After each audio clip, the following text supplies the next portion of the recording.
All right, y'all. Let's go. Bam! What? 1, 2, 1, 3, 1, 4, 1, 5, 1, 6, 1, 7, 1, 8, 1,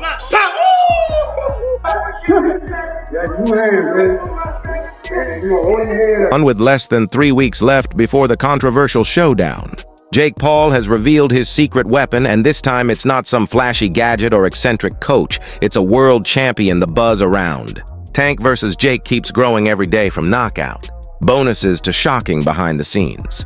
Alliances, the entire buildup already feels like a Netflix spectacle, and now Jake has raised the stakes even higher by bringing in a world champion sparring partner to sharpen him for the November 14th clash in Miami. You blame a man for taking that opportunity because this is prize fighting, right? It's about making money and securing your family.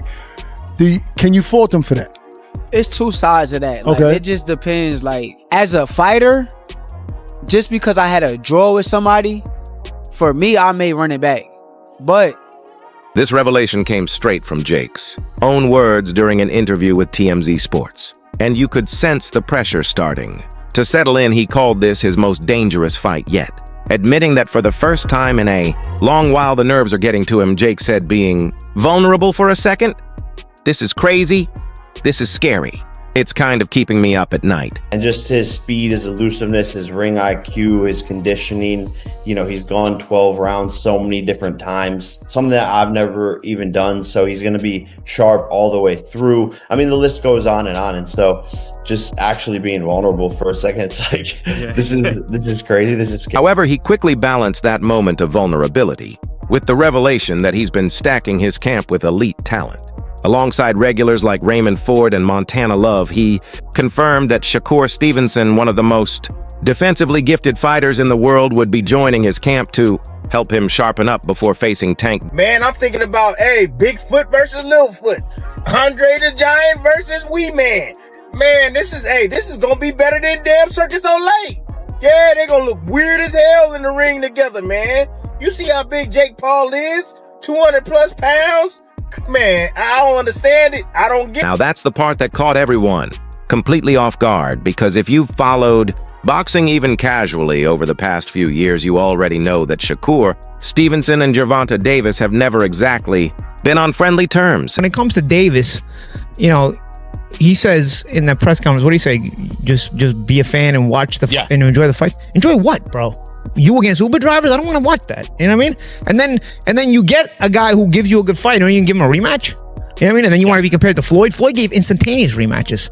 The two have traded words online for years, teasing a fight that never came to life and constantly being compared for their skill at lightweight. So seeing Stevenson step into Jake Paul's camp is massive.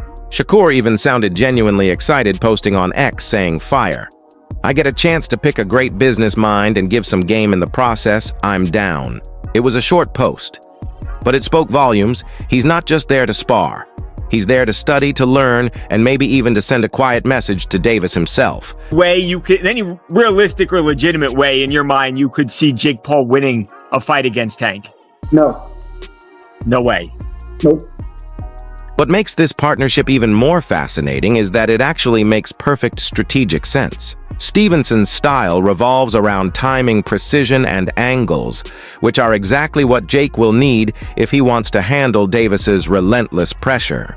Tank isn't just quick and powerful. He's methodical, breaking opponents down round by round until they crumble. Stevenson has studied that blueprint for years. So by bringing him into camp, Jake is basically hiring a living playbook on how to read and counter Davis's rhythm and movement. In terms of sparring, you know, we got some great guys coming in. Some really experienced southpaws that are smaller. I think Montana Love is coming in. Shakur Stevenson wants to come in. Jermaine Ortiz. We're gonna hit up Erickson Lubin, some of these guys. So we're just gonna bring in a plethora of fighters that. Meanwhile, in Miami, the stage is ready as the fight is officially set to go down at the Casa Center. Jake has made one thing clear: he's not showing up just to survive. He's cutting weight, dialing in his conditioning to match Davis's tempo, and training to counter explosiveness with precision timing. "My goal is to walk Tank into a knockout like I've done before," Jake said. It's a bold claim, but it fits his philosophy since day one: control the chaos and own the moment. Now the build-up feels like a movie with a knockout bonus mind games from both sides and a known rival of Davis stepping into Jake's corner. It's the perfect storm where promotion and storyline are becoming one. 82-pound weight difference, almost 100-pound weight difference. It's insane. Let's say he comes in at 200 pounds. It's still a 65-pound weight advantage. That is called one thing. That's called being a bully. It's like, dude, what are you doing? What don't you understand about this? If you want respect from your peers, if you want everyone on... What's funny, though, is that even with all this collaboration, Shakur Stevenson isn't actually picking Jake Paul to win. He's been open about it from the start.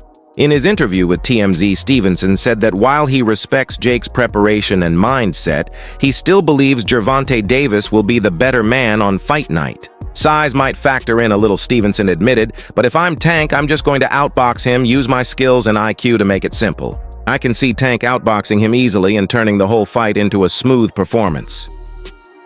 Geo's world, facts. That's why Tank wants to fight Jake Paul. I'm telling you, he want to fight Jake Paul because he know if he climb in the ring with Shakur Stevenson, he's going to get zapated. He knows. That's classic Shakur, calm, measured, and precise. He never lets the hype sway his judgment because he studies the sport differently. He understands that Tank's ring IQ is one of the most overlooked weapons in boxing. While fans get mesmerized by the knockouts, Stevenson focuses on the mind behind those punches. He sees how Davis analyzes patterns, breaks opponents piece by piece, and sets them up for the perfect finish. In his view, Jake's size gives him a boost, but it's not enough to change the outcome.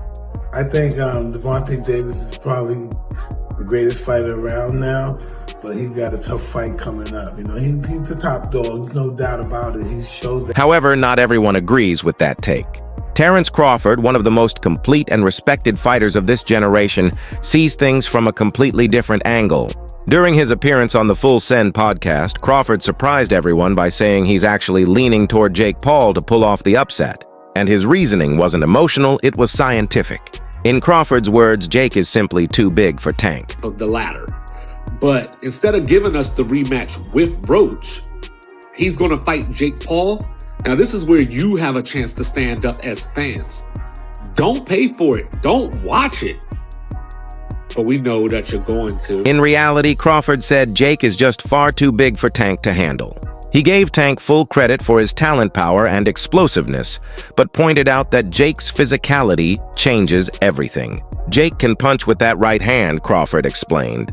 I've seen it up close, the dude is big and faster than people give him credit for. Honestly, I think Jake by youth. There's no official winner, it's an exhibition, but size matters. If they really start throwing Jake's too big, Tank won't be able to close the distance behind that jab, and if Jake lands clean once it's lights out... He was talking about fighting Joshua, which is heavyweight, and now he's saying about fighting Tank. Nah, this can't be. It's Netflix as well. I need to go and do some checks and see if like the main pages have posted this, but Jake Paul's posted it. It says Friday, November 14th. It's in Atlanta, State Farm. Crawford's perspective hits harder because he's actually been in the same room, seen the same sessions, and felt the impact firsthand. He's one of the few elite fighters who's watched Jake evolve from raw entertainer to legitimate threat. When Crawford talks about Jake's jab, he's not just hyping him up, he's pointing out a real tactical edge. Jake's entire game is built around using that long reach to dictate range and line up the right hand. Against a shorter fighter like Tank, who depends on closing distance, that single adjustment could flip the fight completely. Tank is big. Tank has a lot of skill, but I don't think he's the same Tank that we saw the most incredible knockouts. We saw him, I mean, Lamont Roach performed great.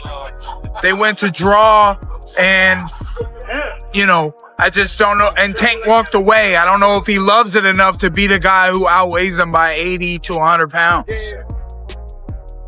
Everything surrounding Gervonta Davis's camp right now feels like calculated madness. You can sense it in every move they make, in every word his team drops, and in every clip that mysteriously finds its way online. It's all part of a narrative being built piece by piece to show that Tank isn't just surviving against bigger men, he's dismantling them. Every leak, every whisper, every bit of footage screams one thing. This version of Tank Davis isn't just powerful, He's evolved into something even more dangerous. All muscle, all menace, and completely locked in.